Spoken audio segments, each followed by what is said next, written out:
बहुत समय पहले की बात है। हिमालय की पहाड़ियों के बीच बसा सूर्यगढ़ नाम का एक वैभवशाली राज्य था। यहाँ की हरियाली और सोने जैसी चमकती फसलों का सौंदर्य शब्दों में बयान करना मुश्किल था।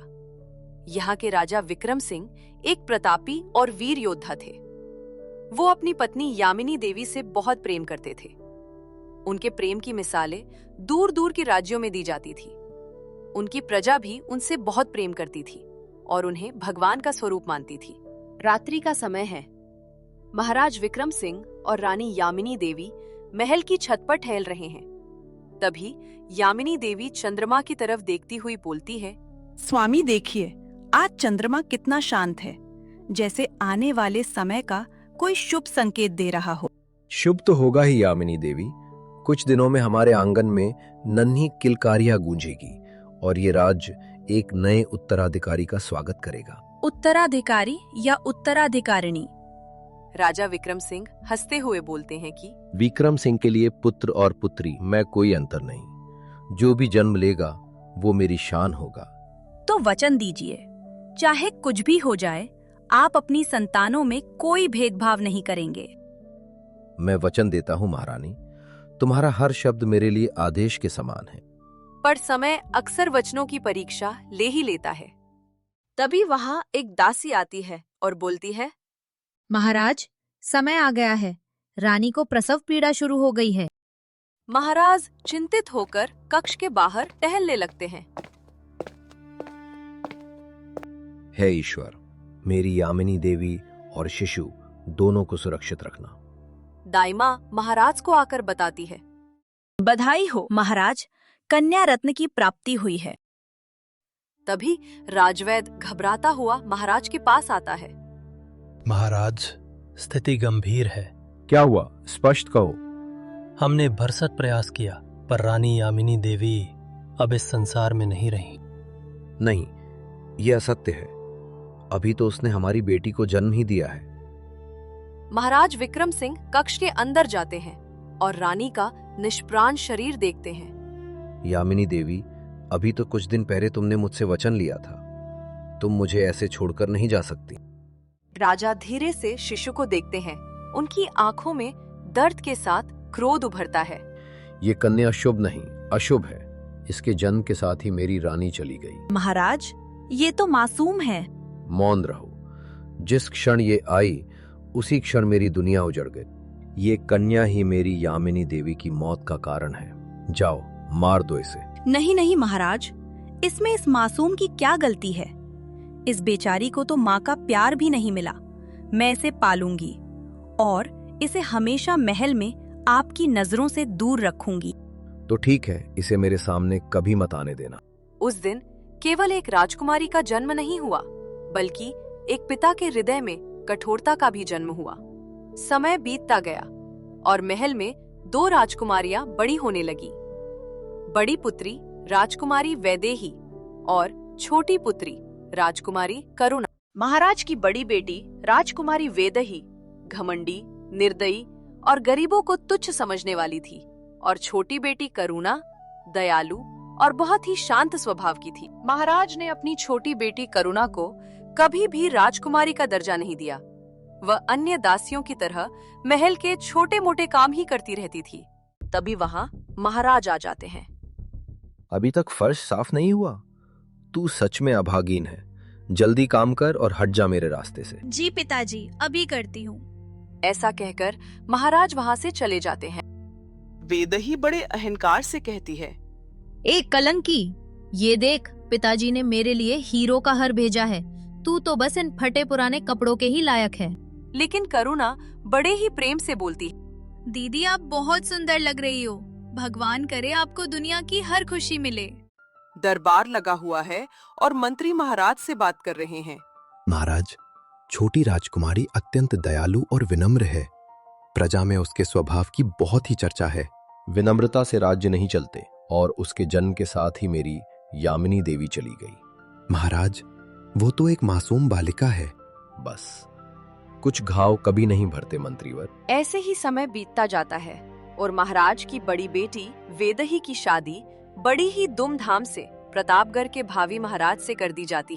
पिताजी, अब हमें आज्ञा दीजिए और उस करुणा का विवाह भी किसी लंगड़े लूले आदमी से कर देना, क्योंकि जहाँ भी वो जाएगी वैसे भी उस घर को बर्बाद ही होना है। ऐसा कहकर वे दोनों वहां से चले जाते हैं। शाम का समय है। दयालु अपने कमजोर माता पिता के साथ बैठा है। तभी उसकी माँ बोलती है, दयालु, 2 दिन से चूल्हा नहीं जला बेटा। हम भूखे रह लेंगे बेटा, पर तू गलत रास्ता मत अपनाना। दयालु मन ही मन सोचता है, अगर मेरे माता पिता 2 दिन और भूखे रहे तो ये भूख के कारण मर जाएंगे। मुझे जल्द ही कोई रास्ता निकालना होगा। वह बाहर आकर सेठ के अनाज गोदाम की तरफ देखता है और सोचता है, अगर मैं गोदाम से अनाज चुरा लूं तो सब ठीक हो जाएगा, और जब मेरे पास धन आएगा तो मैं उतना ही अनाज वापस गोदाम में रख दूंगा। ऐसा सोचकर वह अन्न लेने चला जाता है। है प्रभु, ये स्वार्थ नहीं है, मैं तो बस थोड़ा सा अनाज लेने आया हूँ। चोर चोर, पकड़ो इसे। तभी सैनिक दौड़ते हुए आते हैं और दयालु को पकड़ लेते हैं। दयालु, तुमने मेरे घर में चोरी करने की कोशिश भी कैसे की? मैं तो तुम्हें बड़ा अच्छा आदमी समझता था। अब सुबह महाराज से कहकर तुम्हें उचित दंड दिलवाऊंगा। सुबह होते ही दयालु को सैनिक दरबार में ले जाते हैं और महाराज के सामने पेश कर देते हैं। महाराज, इसने मेरे घर से अनाज चुराया है। क्या ये सत्य है दयालु? हाँ महाराज, मैंने अनाज लिया है, लेकिन अपने लिए नहीं बल्कि मेरे बूढ़े माँ बाप के लिए, क्योंकि उन्होंने 4 दिन से कुछ नहीं खाया। महाराज, चोरी चोरी होती है। राज्य में इसका सिर्फ एक ही दंड है और वो है मृत्यु। तभी वहाँ महाराज की छोटी बेटी करुणा भी आ जाती है। महाराज, राजा वही होता है जो प्रजा का दर्द समझे। यदि मेरा अपराध भूख है तो इस राज्य में गरीब होना सबसे बड़ा अपराध है।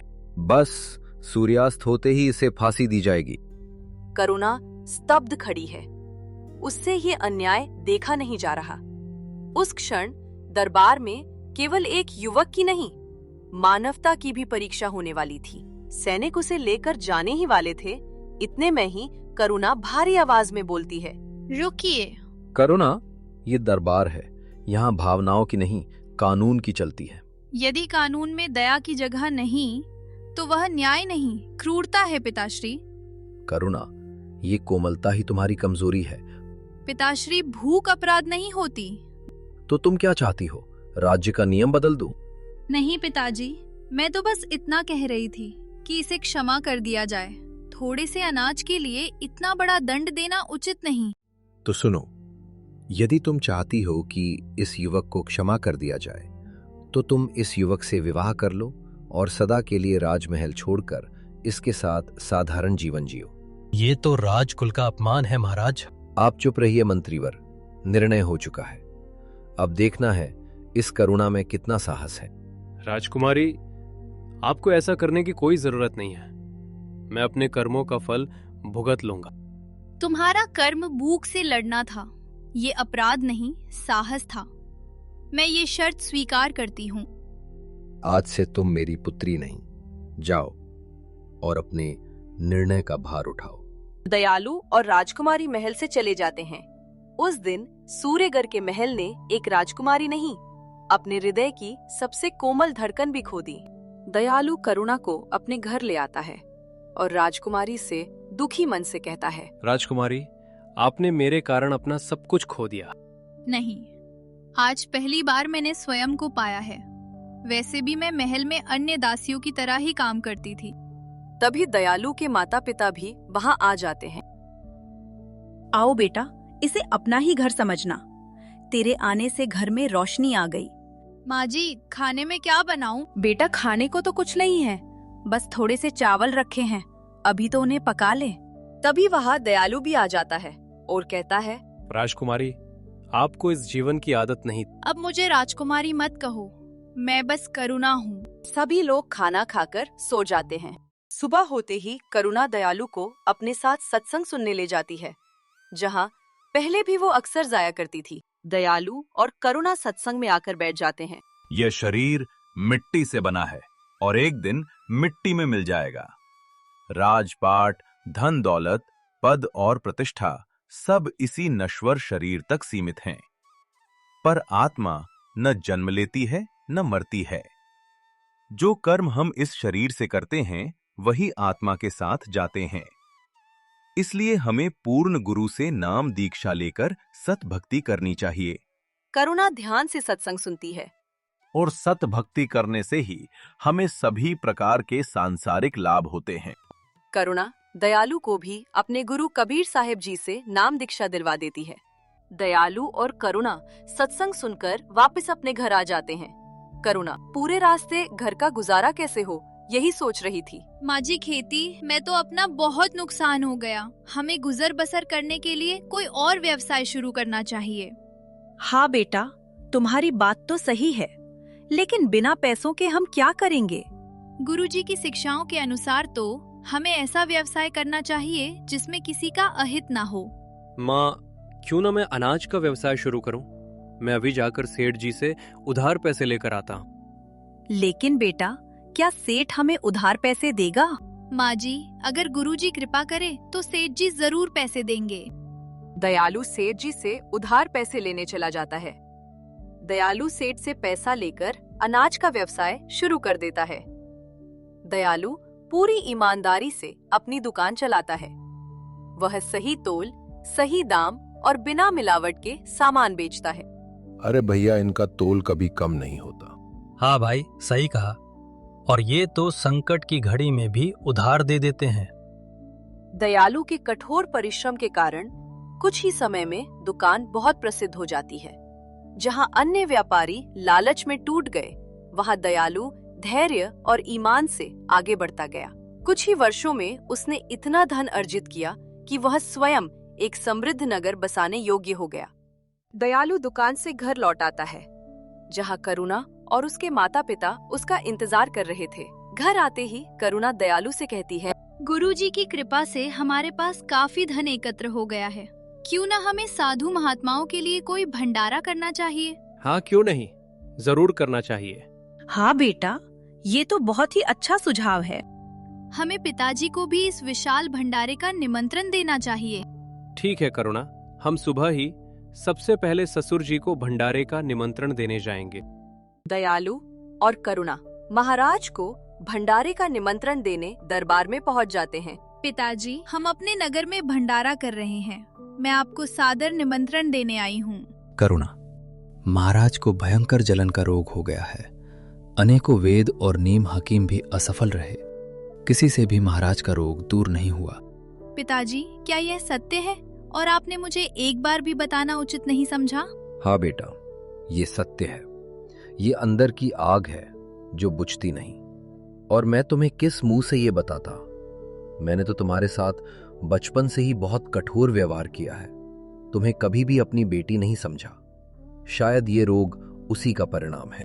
करुणा, मैंने भी बचपन से तुम्हारे साथ बहुत ही बुरा व्यवहार किया है, इसलिए मेरे ससुराल का भी सारा वैभव नष्ट हो गया, सब कुछ हाथ से चला गया। दीदी, धन तो टिकता नहीं, बस हमारे कर्म टिकते हैं। और इन सब का तो अब सिर्फ एक ही समाधान है। आप दोनों मेरे गुरुदेव कबीर साहिब के पास चलो। वे शास्त्रों के अनुसार सद्भक्ति बताते हैं, जिससे सभी प्रकार के कष्ट समाप्त हो जाते हैं। सभी लोग कबीर साहिब जी के पास पहुंच जाते हैं और महाराज कबीर साहिब जी से कहते हैं, गुरुदेव, मेरे शरीर में ऐसी जलन है मानो अंग अंग अग्नि में हो। राजन, ये देह की अग्नि नहीं है, ये अंतर की ज्वाला है। आपने अपनी दोनों बेटियों में बहुत ही भेद किया है। गुरुदेव, मुझसे बहुत बड़ी भूल हो गई है, अब क्या उपाय है? राजन, अब तो एक ही उपाय है, सत भक्ति करो और ईमानदारी से राज करो। मैं तुम्हें आशीर्वाद देता हूँ, तुम्हारा जलन का रोग जल्द ही समाप्त हो जाएगा। धीरे धीरे समय बीतता जाता है और राजा का जलन का रोग भी ठीक हो जाता है और वैदेही की भी आर्थिक स्थिति ठीक हो जाती है।